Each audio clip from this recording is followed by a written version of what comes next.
Ang atong Ginoo maayo gayod, maluluyon o kanunay gyud nga magaluwas kanato kung kita na sa kalisdanan. Mao kana ang atong mga kasinatian sa una pa man o sa hangtod karon, mao na ang masinati sa tao kung unsa gyud ang Ginoo sa iyang kaayo, sa iyang kamaluluyon, sa iyang pagpakabana kanato. Kita lang ang murag dali ra kay makalimot sa mga kaayo sa Ginoo. Kita lang ang tao ra gyud ang jutay o pagtuo, pagsalig. Bisan pa nakasinati sa pagkaanaa sa Ginoo sa kanunay, sa yung presensya sa Ginoo in good times and also in bad times, God is always there. Mao na ato masaksihan sa Ebanghelyo karon ang mga tinun-an ni Jesus sa dihang nakakita sila kang Jesus yung naglakaw sa tubig, nangalisang, nangahadlok. Pero miingon si Jesus, ako kini. Ayaw mo kalisang, ako ni. Buting noon nga, kung na ako, di mo angay mahadlok. Mao gani nga si Pedro, pagka matikod niya nga si Jesus yudi ay, siya po gusto mo lakaw. Lakaw sa tubig o giimbitahan siya. Dali, nga rin. Pero, sa dugay-dugay na kay naaman siya ay kaning kusog naman ang unos, kusog naman ang balod, hangin, naunlod siya. Remember, Peter, siya mangingisda na o kabalo na dyan mulangoy mangingisda ka di, kagabalo mulangoy. Niya naunlod siya. Pero at og nahadlok si Mona. Unsa may kahulugan ani. Ang mga tinunan ni Jesus nakasaksig yun sa mga milagro, sa mga maayong nabuhat sa Ginoo kanila. Labaw na si Pedro. Nga naman nga nagduha-duha pa man sila. Nga naman nga nanghadlok sila. Nga naaman si Jesus. O see? Wala, nalimot. Kay jutay raang pagtuo. Jutay raang pagsalig. Mao po na kita. Kadaghanan ta makasinati sa mga kaayo sa Ginoo. Kadaghanan kita nakatagamtam sa iyang pagkamaluluyon, sa iyang pagkamatinabangon. Pero kung maabot na gani ang mga unos o mga bagyo sa kinabuhi, nakanang grabing pagsuway, gumunhap nga atong masinati, dalira ta kay malimot, mahadlok, o daghan pa. Nawa na, malimot at tanan nga naaman di ay Ginoo. Kasi, ang uban, katong panahon sa pandemya, napamangyabong gamay, no? Pandemic. Grabe. Murag nawadaan na og paglaom na ang kasinatian sa kadaghanan, nawa na, wa ang Ginoo. Gibiyaan na kita sa Ginoo. Naman po kaya pumihupot, pero kasagaran yun. Nalimot ng Diyos in control of everything.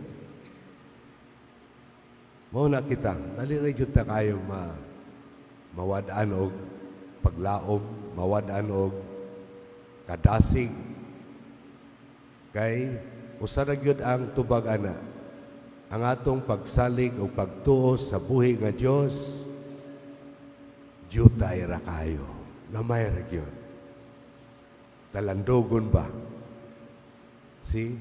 Mao na nga kita unta mag-matured na pod sa atong pagtuo, pagsalig. Pero di man. Wa man lang gyapon, wa man gyapoy pag lambo o pag matured, no, pag kay naay gamay nga mga kasakit, naay gamay nga mga pagsuway, madahamang gyapon. Wa gyapoy kalig-on, mahadlok lang gyapon. See? Bisan pa dugay ka na sa imong pagtuo o daghan ka na mga kasinatian, giyon sa kita pagtabang sa Dios. Giyon sa kita pag-atiman sa Ginoo. Sa atong mga panginahanglan. Ako makatistigo ako ani kay dugay ng mga kumpare.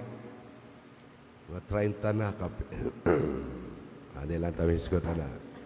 Basta kay daghan po ko kasinatian nga itabangan jud ko sa Ginoo. Mga kalisdanan, no, nga dili man jud ingon ako ang direct nga nanginahanglan. Daghan man ko kaya ko mga gitabangan, akong pamilya, mga igsoon, mga pagumangkon, labi na mga nang eskwela, uban pa, no? Unsa may akong maihatag, unsa may akong maano nga, pila lang mga among allowance, kabalo ba mo? Less than 10,000, only 8, karon lang kayo nag-8 kada bulan. Asa mo kung mangita nagi. So ana, unya, naayo yung panahon nga, wag yun. Kaya usa na lang ka, usa ka pangayuan ng una, waan na gani ko'y mapalitog akong mga personal nga ando. Pero ang Diyos, maurag yun ni ako kasinatian, sa mga kalisdanan, sa mga kagipitan ba, na may mga tao po nga mo tubag sa panginahanglan. Wala na ako nadama. Pero grabe ang akong yung pag-antos ba nga. Usahay mawada ng Diyog paglaom nga na ako'y maihatag sa mga nanginahanglan. Pero di ay na ang Diyos. Unya, malimot na po ko. Dali na Diyog kayo kung malimot nga ang Ginoo naara di ay mutabang yun. Unya, pag-abot na po sa panginahanglan, mura na magdungan-dungan ba ang mga manginang? Malimog na po ko, malimot na po ko sa Ginoo nga naara siya. Hangtod nga, muhanggan na lang ko, doko, hilom, pagkadugay-dugay, naman po. O see, di ko na ako makalimtan. Sa Manila pa ko, maskin pa, asa ko na-assign. So, kana, no, nga mga kasinatian, dili ta maka ingon dayon sa mga tinunan ni Jesus nga juta ra gyud ilang pagtuo o dili gyud sila musalig. Kay mismo ako dugay na mga pugong pare 35 na siguro sa pagka-religious. Una makapagka-religious bago mapare. Pero mauna akong kasinatian nga bisag daghan kayong mga kaayuhan o mga pagtabang sa Ginoo, malimtan na gyapon ako. Mubo ra gyapon, mabaho ra gyapon akong pagsalig o pagtuo. Labi na ako mabot ang kanang maglisod ko. Ambot ka mo, basig maayo pa mo, o basig sobra pa. Kay kana gyud, no? Klaro jud kayo nga ang mga hagit o mga pag-antos, mga kasakit, kung maabot gyud nato na wa gyud ay pili ba?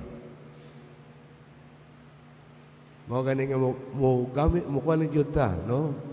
Mo gunit lang jud ta. Ayaw lang jud pag pakawa sa paglaom.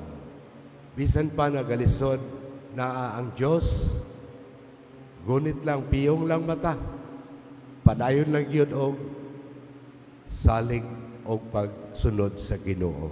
Kay di jud niya pasagdan. Ang makaantos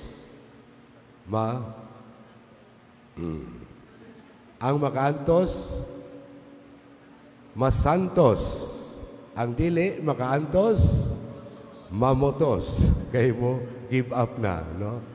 Pero sa tinuod ng mga Kristiyano, kung tinuod kang Kristiyano, Katoliko, alagad sa Dios, sumusunod sa Ginoo, kinahanglan mo antos ta aron nga masantos. Ayaw anang dili makaantos, mamutos, kay kumubiya ta, kita nagyapon ang lugi. Padayon lang, bisan pa og makabikos-bikos ta sa atong pagkinabuhi tungod sa kawadon, tungod sa mga suliran, no, sa pangpamilya, pang-edukasyon, pang-politika, pang-sports pa, o uban pa. Padayon lang, kay ang Diyos anaarag yun. Naaras siya. Kay siya nagamahal ka nato, o di yun niya pasagdan. Di yun niya biyaan. Mao gani pangayo nato sa Ginoo nga hatagan pa ta og kaligon o kusog aron nga magpadayon kita sa atong mga buluhaton sa pagtuo, pagsunod kaniya. Ngitugyan yun nato kanunay kaniya ang tanan. Ang tanan. Kaya wa tayo mahimo kung wala ang Diyos. Amen. Nagato ako